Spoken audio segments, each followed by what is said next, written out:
ಈಗ ಏನೋ ಕಾರಣದಿಂದ ಲಂಗ್ ಕ್ಯಾನ್ಸರ್ ಒಂದು ಮಹಿಳೆಗೆ ಅಥವಾ ಒಂದು ಗಂಡಸರಿಗೆ ಬಂದಿದೆ ಅಂತ ಇಟ್ಕೊಳ್ಳೋಣ. ಆವಾಗ ನಮ್ಮಂತ ಆಂಕಾಲಜಿಸ್ಟ್ ಅದನ್ನ ಹೇಗೆ ಟ್ರೀಟ್ ಮಾಡ್ತಾರಂತ ಅದ್ರ ಬಗ್ಗೆ ಸ್ವಲ್ಪ ಮಾಹಿತಿ ಕೊಡ್ತೀನಿ. ಯೂಶಲಿ ಎಲ್ಲ ಕ್ಯಾನ್ಸರ್ ತರ ನಾವು ಲಂಗ್ ಕ್ಯಾನ್ಸರ್ಗೂ ಸಹ ಸ್ಟೇಜ್ 1, ಸ್ಟೇಜ್ 2, ಸ್ಟೇಜ್ 3 ಮತ್ತೆ ಸ್ಟೇಜ್ 4 ಅಂತ ಹೇಳ್ತೇವೆ. ಸ್ಟೇಜ್ 1 ಅಂಡ್ ಸ್ಟೇಜ್ 2 ಅಂದ್ರೆ ಆ ಶ್ವಾಸಕೋಶದ ಒಳಗಡೆ ಸೀಮಿತವಾಗಿದ್ರೆ ಅದನ್ನ ಸ್ಟೇಜ್ 1, ಸ್ಟೇಜ್ 2 ಹೇಳ್ತೀವಿ. ಸ್ಟೇಜ್ 3 ಅಂದ್ರೆ ಆ ಶ್ವಾಸಕೋಶಕ್ಕಿಂತ ಹೊರಗಡೆನೋ ಹತ್ತಿರದ ಎಲ್ಲ ಸ್ಟ್ರಕ್ಚರ್ಸ್ಗೆ ಇನ್ವಾಲ್ವ್ ಆದ್ರೂ ಅದಕ್ಕೆ ಸ್ಟೇಜ್ 3 ಅಂತ ಹೇಳ್ತೀವಿ. ಸ್ಟೇಜ್ 4 ಅಂದ್ರೆ ಆ ನಿಮ್ಮ ಶ್ವಾಸಕೋಶದಿಂದ ಹೊರಗೆ ಬಂದು ಬೇರೆ ಆರ್ಗನ್ಸ್ ಅಂದ್ರೆ ಲಿವರ್ಗಿರ್ಲಿ, ಕಿಡ್ನಿಗಿರ್ಲಿ ಅಥವಾ ಬ್ರೈನ್ಗಿರ್ಲಿ ಅಲ್ಲಿ ಸ್ಪ್ರೆಡ್ ಆದ್ರೆ ಅದಕ್ಕೆ ನಾವು ಸ್ಟೇಜ್ 4 ಅಂತ ಹೇಳ್ತೀವಿ. ಯೂಶಲಿ ಸ್ಟೇಜ್ 1, ಸ್ಟೇಜ್ 2 ಮತ್ತೆ ಅರ್ಲಿ ಸ್ಟೇಜ್ 3ನ ನಾವು ಕ್ಯೂರಬಲ್ ಅಂತ ಹೇಳ್ತೀವಿ. ಅಂದ್ರೆ ಅದನ್ನ ಕರೆಕ್ಟಾಗಿ ನಮ್ಮ ಆಂಕಾಲಜಿಸ್ಟ್ ಒಪಿನಿಯನ್ ಪ್ರಕಾರ ನೀವು ಟ್ರೀಟ್ಮೆಂಟ್ ತಗೊಂಡ್ರೆ ಅದನ್ನ ಕ್ಯೂರ್ ಮಾಡಬಹುದು.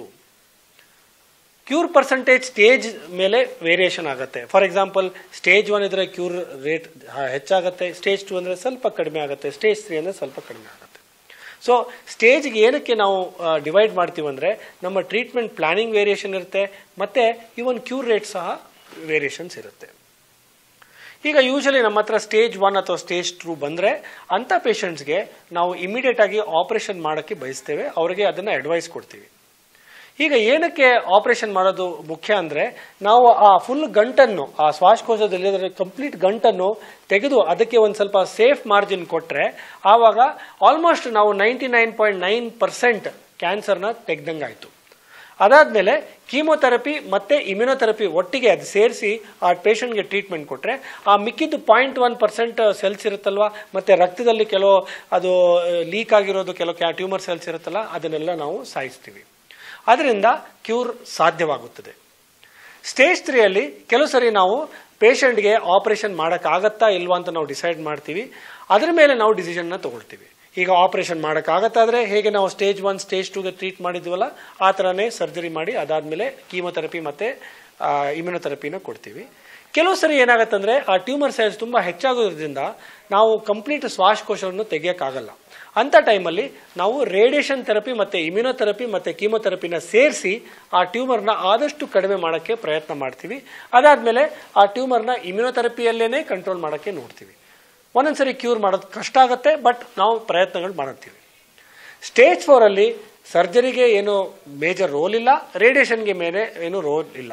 ಆದಷ್ಟು ನಾವು ಕೀಮೋಥೆರಪಿ, ಇಮ್ಯುನೋಥೆರಪಿ, ಟಾರ್ಗೆಟೆಡ್ ಥೆರಪಿ ಮತ್ತೆ ಇದೆಲ್ಲ ಕಾಂಬಿನೇಷನ್ ಇಂದ ಪೇಷಂಟ್ಸ್ನ ಎಷ್ಟು ವರ್ಷ ಬದುಕಬಹುದು ಅಂತ ನಾವು ಟ್ರೈ ಮಾಡ್ತೀವಿ. ನನ್ನ ಹತ್ರ ಕೆಲವು ಪೇಷಂಟ್ಸ್ ಇದ್ದಾರೆ ಲಂಗ್ ಕ್ಯಾನ್ಸರ್ ಸ್ಟೇಜ್ 4 ಇರೋರು, ಅವರು 6ನೇ 7ನೇ ವಯಸ್ಸು ಸಹ ಈಗ ಬದುಕಿದ್ದಾರೆ.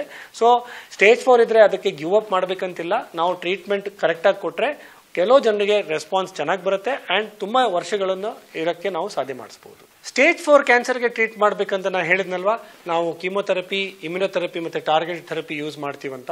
ಆವಾಗ ಕೆಲವು ಜನ ಪ್ರಶ್ನೆ ಕೇಳ್ತಾರೆ, ಸರ್ ಸ್ಟೇಜ್ 4 ಕ್ಯಾನ್ಸರ್ಗೂ ಏನು ಕ್ಯೂರ್ ಮಾಡ್ಬೋದಾ ಅಂತ ಕೇಳ್ತಾರೆ. ಅಂತ ಪರಿಸ್ಥಿತಿಯಲ್ಲಿ ನಾನು ಅವ್ರಿಗೆ ಹೇಳ್ತೀನಿ, yes it is possible in a small set of patients. ಅದು ಯಾವ ಸೆಟ್ ಆಫ್ ಪೇಷಂಟ್ಸ್ ಅಂತ ನಾನೀಗ ಎಕ್ಸ್ಪ್ಲೇನ್ ಮಾಡ್ತೀನಿ. ಯೂಶಲಿ ಎಲ್ಲ ಸ್ಟೇಜ್ 4 ಕ್ಯಾನ್ಸರ್ಸ್ಗೆ ನಾವು 2 ಡಿವಿಷನ್ಸ್ ಮಾಡ್ತೀವಿ. ಒಂದು ಆಲಿಗೋಮೆಟಾಸ್ಟ್ಯಾಟಿಕ್ ಕ್ಯಾನ್ಸರ್ ಮತ್ತೆ ಮಲ್ಟಿಮೆಟಾಸ್ಟ್ಯಾಟಿಕ್ ಕ್ಯಾನ್ಸರ್. ಈಗ ಆಲಿಗೋಮೆಟಾಸ್ಟ್ಯಾಟಿಕ್ ಕ್ಯಾನ್ಸರ್ ಅಂದ್ರೆ ಈಗ ಒಂದು ಟ್ಯೂಮರ್ ನಿಮ್ಮ ಶ್ವಾಸಕೋಶದಲ್ಲಿ ಬಂದಿತ್ತು, ಬಟ್ ಆ ಶ್ವಾಸಕೋಶದ ಬಿಟ್ಟು ಇನ್ನೊಂದು ಕಡೆ 1 ಅಥವಾ 2 ಮಾತ್ರ ಟ್ಯೂಮರ್ ಇದೆ. ಫಾರ್ ಎಕ್ಸಾಂಪಲ್ ಲಿವರ್ ಅಲ್ಲಿ 1 ಅಥವಾ 2 ಮಾತ್ರ ಇದೆ. ಅದನ್ನು ನಾವು ಆಲಿಗೋಮೆಟಾಸ್ಟ್ಯಾಟಿಕ್ ಅಂತ ಹೇಳ್ತೀವಿ. ಅದರ ಅರ್ಥ ಏನಂದ್ರೆ ಸ್ಪ್ರೆಡ್ ಆಗಿದೆ ಬಟ್ ತುಂಬಾ ಜಾಸ್ತಿ ಸ್ಪ್ರೆಡ್ ಆಗಿಲ್ಲ. ಅಂತ ಪರಿಸ್ಥಿತಿಯಲ್ಲಿ ನಾವು ಏನ್ ಮಾಡ್ತೀವಿ ಅಂದ್ರೆ ಎಷ್ಟೋ ಪೇಷಂಟ್ಸ್ಗೆ ಕ್ಯೂರೇಟಿವ್ ಆಪ್ಷನ್ಸ್ನ ಕೊಡ್ತೀವಿ. ಅದೇ ನಾನು ಹೇಳಿದ್ನಲ್ಲ, ಸ್ಮಾಲ್ ಸೆಟ್ ಆಫ್ ಪೇಷಂಟ್ಸ್ ಇದೆ ಆಲಿಗೋಮೆಟಾಸ್ಟ್ಯಾಟಿಕ್ ಕ್ಯಾನ್ಸರ್ಸ್. ಸೊ ಕೆಲವು ಲಂಗ್ ಕ್ಯಾನ್ಸರ್ಸ್ ಅಲ್ಲಿ ನಾವೇನು ನೋಡ್ತೀವಿ ಅಂದ್ರೆ ಇಲ್ಲಿ ಒಂದು 5 ಸೆಂಟಿಮೀಟರ್ ಒಂದು ಟ್ಯೂಮರ್ ಇರುತ್ತೆ, ಈ ಬೇರೆ ಶ್ವಾಸಕೋಶದಲ್ಲಿ ಇನ್ನೊಂದು 1 ಸೆಂಟಿಮೀಟರ್ ಟ್ಯೂಮರ್ ಇರುತ್ತೆ. ಆ ಡೆಫಿನೇಷನ್ ಪ್ರಕಾರ ಅದು ಸ್ಟೇಜ್ 4 ಬಟ್ ಅದು ಆಲಿಗೋಮೆಟಾಸ್ಟ್ಯಾಟಿಕ್ ಸ್ಟೇಜ್ 4 ಅಂತ ಹೇಳ್ತೀವಿ. ಇದನ್ನ ನಾವು ಕ್ಯೂರೇಟಿವ್ ಇಂಟೆಂಟ್ ಅಂದ್ರೆ ಕ್ಯೂರ್ ಮಾಡೋದು ಉದ್ದೇಶದಲ್ಲಿ ಟ್ರೀಟ್ಮೆಂಟ್ ಮಾಡ್ತೀವಿ. ಇದಕ್ಕೆ ನಾವು ಕ್ಯೂರ್ ಮಾಡೋಕ್ಕೆ ಏನೇನು ಮಾಡಬೇಕಂತ ಪ್ರಶ್ನೆ ಕೇಳಿದ್ರೆ ಅದಕ್ಕೆ ನಾವು ಯೂಶಲಿ ಇಮ್ಯುನೊಥೆರಪಿನ ಕೊಡ್ತೀವಿ, ಮತ್ತು ಹೈ ಎಂಡ್ ರೇಡಿಯೇಷನ್, ಅದಕ್ಕೆ ನಾವು SBRT ಅಂತ ಹೇಳ್ತೀವಿ. ಆ SBRTನ ಕೊಟ್ಟರೆ ಆ ಬೇರೆದು ಟ್ಯೂಮರ್ ಹಿಡಿದ್ನಲ್ಲ 1 ಸೆಂಟಿಮೀಟರ್ದು, ಅದನ್ನು ನಾವು ರೇಡಿಯೇಷನ್ ಮೂಲಕ ಕಂಪ್ಲೀಟಾಗಿ ಡಿಸ್ಟ್ರಾಯ್ ಮಾಡ್ಬೋದು. ಈ ಟ್ಯೂಮರ್ನ ನಾವು 5 ಸೆಂಟಿಮೀಟರ್ ಟ್ಯೂಮರ್ನ ಸರ್ಜರಿಯಿಂದ ತೆಗಿಬೋದು. ಒಂದೊಂದ್ಸರಿ ಇವನ್ ಈ ಸ್ಪ್ರೆಡ್ ಆಗಿರೋ ಟ್ಯೂಮರ್ನ ಸರ್ಜರಿಯಿಂದ ತೆಗಿಬೋದು. So there are multiple ways of doing it. But summarise ಮಾಡೋಕ್ಕೆ ನಾನು ಏನು ಹೇಳ್ತೀನಿ ಅಂದರೆ, ಆಲಿಗೋಮೆಟಾಸ್ಟ್ಯಾಟಿಕ್ ಕಡಿಮೆ ಸ್ಪ್ರೆಡ್ ಆಗಿರೋದು ಕೆಲವು ಸ್ಟೇಜ್ 4 ಕ್ಯಾನ್ಸರ್ಸ್ನ ನಾವು ಕ್ಯೂರ್ ಮಾಡಬಹುದು. ಬಟ್ ಅದನ್ನು ನಾವು ಒಂದು very well organised oncology team ಹತ್ರನೇ ಮಾಡೋದು ಸಾಧ್ಯ ಇರುತ್ತೆ. ನೀವು ಯಾವುದೋ ಒಂದು ಸ್ಮಾಲ್ ಸೆಂಟರ್ ಅಥವಾ ಒಂದು ಸ್ಮಾಲ್ ಇನ್ಎಕ್ಸ್ಪೀರಿಯನ್ಸ್ ಸೆಂಟ್ರಲ್ಲಿ ಹೋದರೆ ಅವ್ರಿಗೆ ಅದನ್ನು ಎಕ್ಸ್ಪೀರಿಯನ್ಸ್ ಇರಲ್ಲ. ಸೊ ಫಾರ್ ಎಕ್ಸಾಂಪಲ್ ನಮ್ಮ ಹಾಸ್ಪಿಟ್ಲಲ್ಲಿ ನಾವು ಏನಿ ಕ್ಯಾನ್ಸರ್ ಡಯಾಗ್ನೋಸ್ ಆದರೆ ಆ ಫಸ್ಟ್ ಟೈಮಲ್ಲೇ ಕಂಪ್ಲೀಟಾಗಿ ಡಿಸ್ಕಷನ್ ಮಾಡ್ತೀವಿ. ಅದಕ್ಕೆ ಮಲ್ಟಿ ಡಿಸಿಪ್ಲಿನರಿ ಟ್ಯೂಮರ್ ಬೋರ್ಡ್ ಅಂತ ಹೇಳ್ತೀವಿ, MDT. ಇದು ಇರೋದು ಹಾಸ್ಪಿಟಲ್ಸ್ ತುಂಬ ಕಡಿಮೆ ನಮ್ಮ ದೇಶದಲ್ಲಿ. ಆ ಟ್ಯೂಮರ್ ಬೋರ್ಡ್ ಮೂಲಕ ನೀವು ಕ್ಯಾನ್ಸರ್ನ ಟ್ರೀಟ್ಮೆಂಟ್ ಮಾಡಿಕೊಂಡ್ರೆ ಕ್ಯಾನ್ಸರ್ ಕ್ಯೂರ್ ರೇಟ್ಸ್ ಹೆಚ್ಚಾಗುತ್ತೆ, ಕ್ಯಾನ್ಸರ್ದು ಟ್ರೀಟ್ಮೆಂಟ್ ಕಾಸ್ಟ್ ಸಹ ಕಡಿಮೆ ಆಗುತ್ತೆ, ಮತ್ತು ಸಕ್ಸಸ್ ರೇಟ್ ಸಹ ಕಂಪ್ಲೀಟ್ ಸಕ್ಸಸ್ ರೇಟ್ ತುಂಬ ಜಾಸ್ತಿ ಆಗುತ್ತೆ.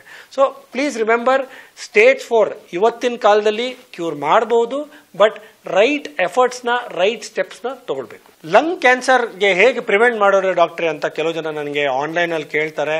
ಕೆಲವು ಜನರು ಇವನ್ ಈ ವಿಡಿಯೋ ನೋಡಿಬಿಟ್ಟು ಕೇಳ್ಬೋದು. ಅದಕ್ಕೆ ಆನ್ಸರ್ ಈಸ್ ವೆರಿ ಸಿಂಪಲ್. ಎಲ್ಲ ಕಾಯಿಲೆಗೆ ಒಂದು ಪ್ರಿವೆಂಟಬಲ್ ರಿಸ್ಕ್ ಫ್ಯಾಕ್ಟರ್ ಅಂತ ಇರುತ್ತೆ, ಮತ್ತೆ ನಾನ್ ಪ್ರಿವೆಂಟಬಲ್ ರಿಸ್ಕ್ ಫ್ಯಾಕ್ಟರ್ ಅಂತ ಇರುತ್ತೆ. ಅದರ ಅರ್ಥ ಏನಂದ್ರೆ, ಪ್ರಿವೆಂಟಬಲ್ ಅಂದ್ರೆ ಫಾರ್ ಎಕ್ಸಾಂಪಲ್ ಈ ಪುರುಷನಿಗೆ ಅಥವಾ ಮಹಿಳೆಯರಿಗೆ ಲಂಗ್ ಕ್ಯಾನ್ಸರ್ ಸ್ಮೋಕಿಂಗ್ ಇಂದ ಆಗೋದಿದ್ರೆ ಅವರು ಸ್ಮೋಕಿಂಗ್ ಮಾಡಿಲ್ಲ ಆದ್ರೆ ಅದನ್ನ ನಾವು ಪ್ರಿವೆಂಟ್ ಮಾಡಬಹುದು. That is number 1. Suppose you are a smoker, ನೀವು ತುಂಬ ವರ್ಷದಿಂದ ಸ್ಮೋಕಿಂಗ್ ಮಾಡ್ತಾ ಇದ್ರೆ ಇವತ್ತು ಈ ವಿಡಿಯೋ ನೋಡಿ ನೀವು ಸ್ಟಾಪ್ ಮಾಡಿದ್ರೆ ನಿಮ್ಮ ಲಂಗ್ ಕ್ಯಾನ್ಸರ್ ಆಗೋದು ರಿಸ್ಕ್ ವಿಲ್ ಡ್ರಾಪ್ ಡೌನ್, ಅಂದರೆ ಕಡಿಮೆ ಆಗುತ್ತೆ.